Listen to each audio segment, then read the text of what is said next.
আসসালামু আলাইকুম। আপনাদেরকে একটা বার্তা প্রদানের জন্য আমরা এখন এই সময় একত্রিত হয়েছি।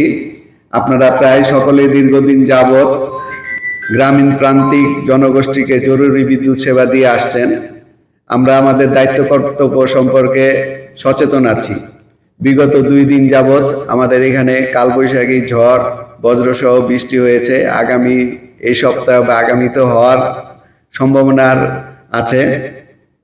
আমাদের এই ঝুঁকিপূর্ণ লাইন রক্ষণাবেক্ষণ করার জন্য যথেষ্ট লোকবল, প্রয়োজনীয় মালামাল মজুত রাখা অতীব জরুরি।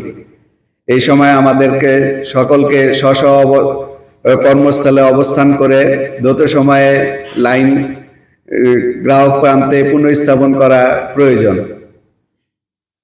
আপনারা সকল অফিস প্রধান আজকে সকালে আমাকে নিশ্চিত করেছেন যে সকল অফিসে কোনো কেউ পূর্ব অনুমোদন ব্যতীত স্টেশন ত্যাগ করে নাই বা স্টেশন লিভেও কেউ নাই। তা আগামীতে যাতে কেউ পূর্ব অনুমোদন ব্যতীত স্টেশন ত্যাগ না করে এবং স্টেশন লিভ না করে, এই বিষয়টা আপনারা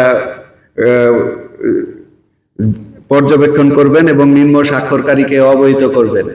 কেউ যদি পূর্ব অনুমোদন ব্যতীত স্টেশন ত্যাগ করে তার বিরুদ্ধে আমরা নওগাঁ পল্লী বিদ্যুৎ সমিতি 2 চাকরিবিধি সংশোধিত 2012 অনুযায়ী তাৎক্ষণিক ব্যবস্থা করব। এই মেসেজটা আপনার অধীনস্থ সকলকে অবহিত করবেন। ধন্যবাদ সবাইকে।